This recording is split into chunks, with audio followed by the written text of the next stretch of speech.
All right, today you've kind of heard about it so far, but today you're going to get a chance to take a look at it as well as kind of get my opinion on it so far.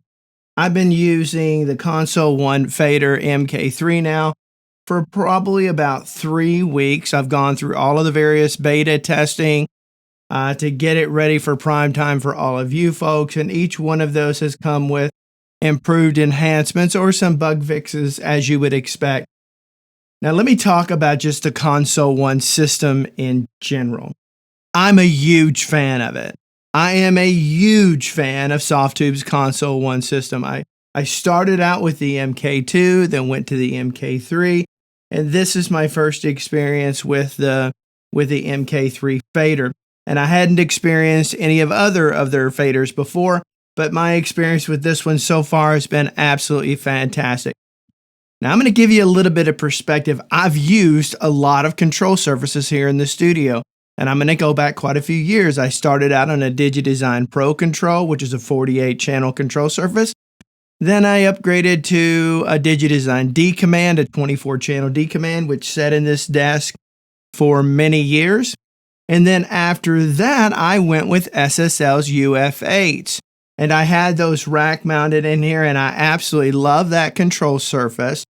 But there were certain aspects of it that I just did not like. I did not like the way it handled plugins. I've also used their control surface for controlling their channel strip, which now can be mapped.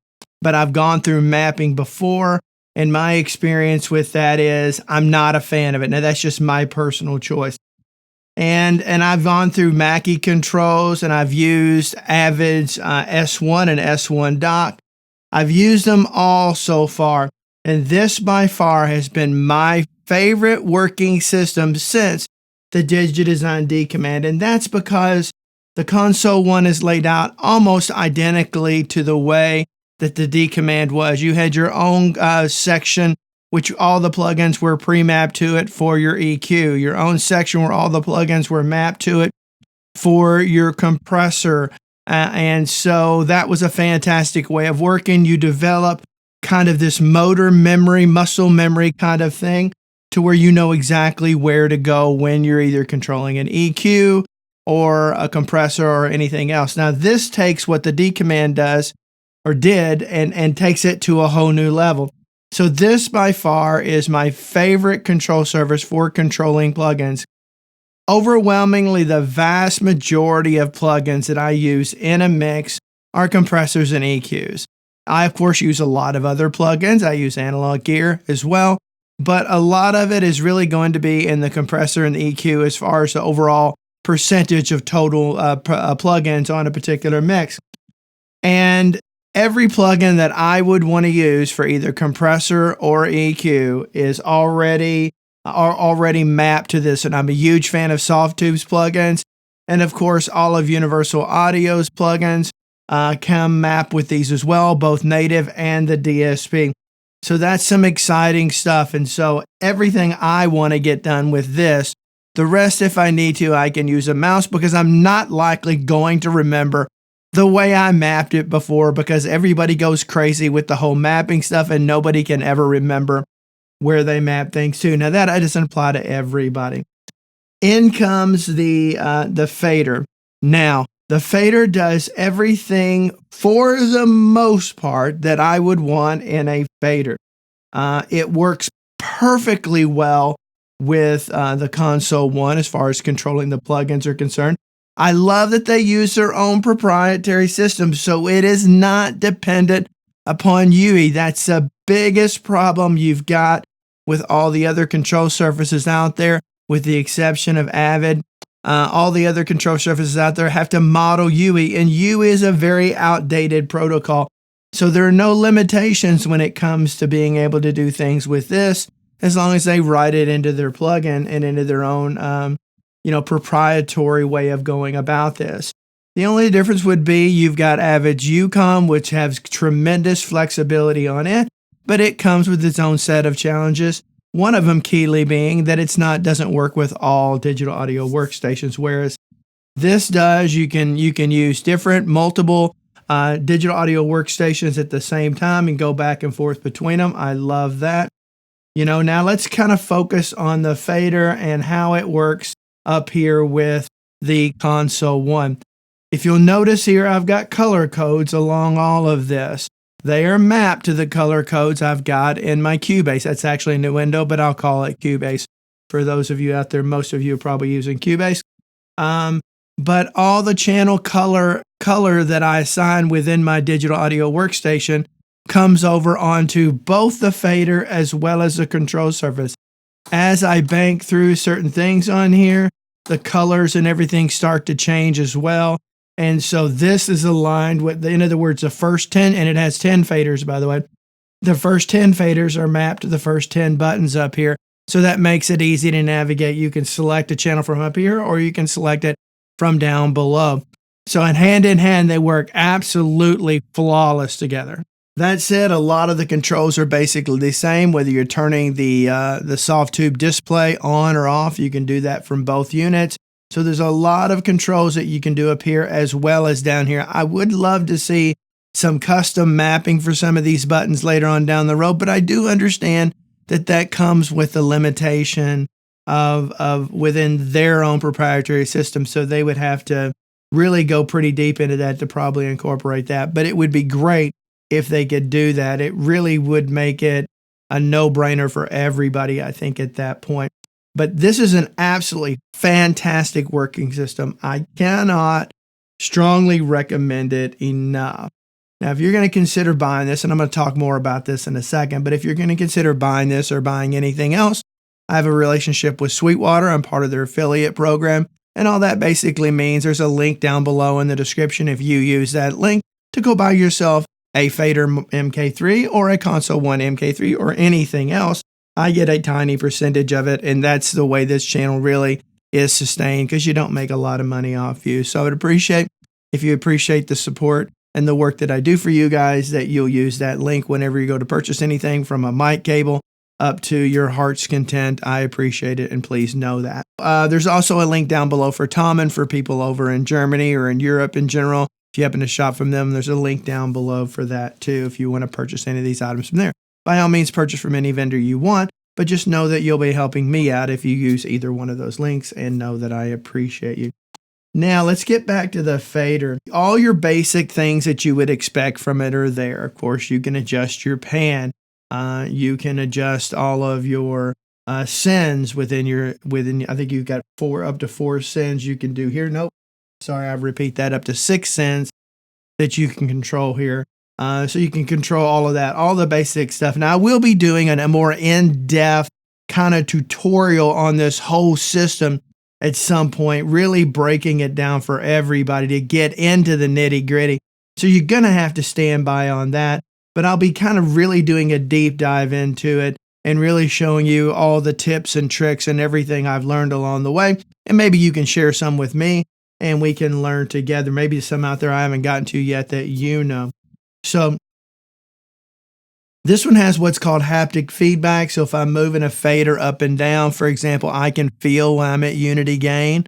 That's real handy for knowing maybe you've pushed something a little bit too far. You don't want to do that. It's just kind of another reminder. And so there's several features of the haptic gain in there. Of course, you can also control volume from here. So if you've got a flip fader or something like this, you can control the volume of an individual channel from here. If I select this channel right here as an example, now I can control, I'm actually using the pan to pan that right now, but you can also use that to control the volume. And you can see there up here where it's controlling the volume. And then down here, you can see where it's controlling the pan. So you kind of, the thing that I love about them is like one doesn't do the same thing on the other. They each can do some different things, even though they're marked differently. When they're used together, you can get a lot of features and bang for the buck for it. Where I would like to see Softube either find a way to implement it, and I prefer not to have to wait to the MK4, but if that's necessary, so be it, or to come out with a separate unit.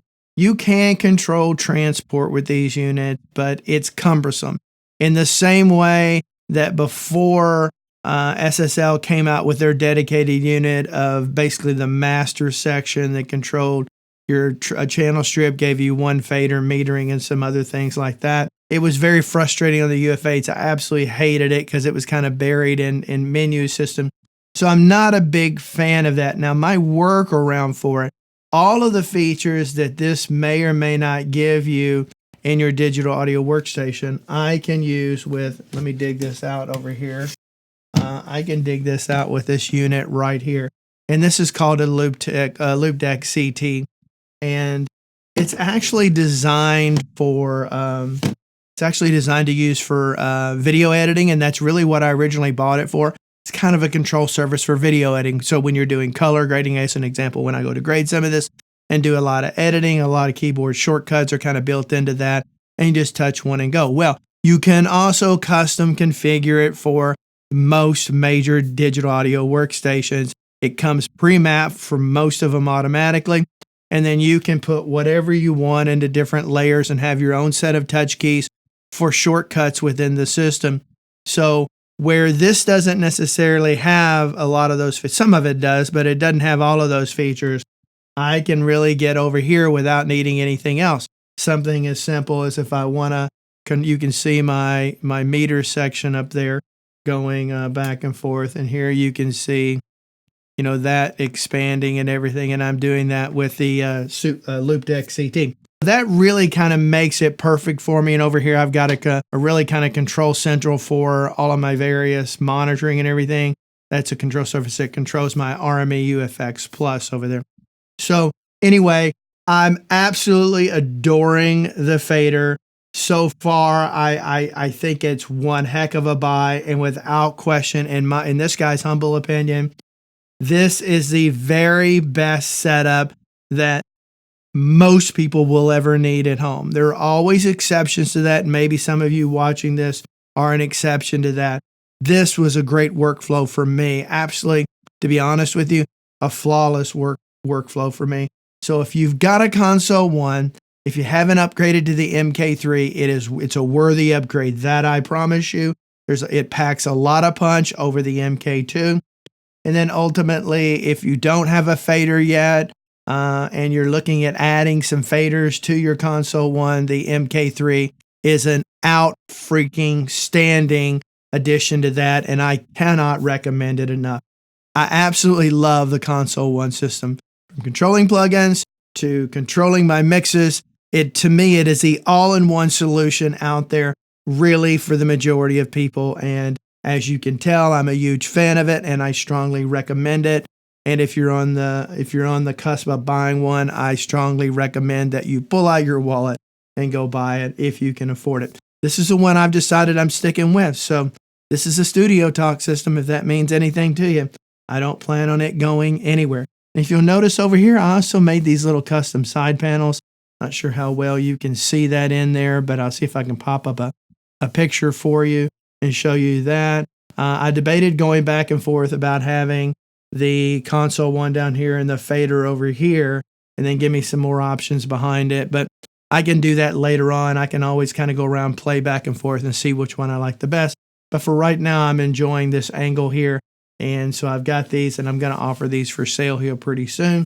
If you want to get into some alternate ways of doing it, I happen to already have a cushion pad here on this desk already, so this doesn't have one, but I also make one with a cushion pad in case you're just setting it on top of your typical desktop surface. So anyway, kind of look for that coming up as I'll be releasing that. And again, in-depth videos coming on all of this. I'm really going to get into the nitty-gritty because I don't think anybody's really quite done that just yet, or that I found. If there's anybody out there, leave that in the comments down below and let me know. But again, don't forget that affiliate link if you're thinking about buying one. Really helps me. It helps me with the channel and helps you support me in the work that I do, so I really appreciate it. Leave me some comments down below. Any questions you've got about the fader down below, leave those down below. I'll do the very best I can. I read every comment. I don't always have the time to respond to everyone because I have a lot of videos out there and people go through the back catalog, and so I get a lot of comments. Kind of hard to respond to everybody, so I hope you can appreciate that. But until next time, I hope everyone have a great day. Today, I'm having a Console 1 system super great day. Oh, that is so cheesy. I know it. Anyway, go away. Bye-bye. Bye-bye. Seriously, I really do love it, in all seriousness.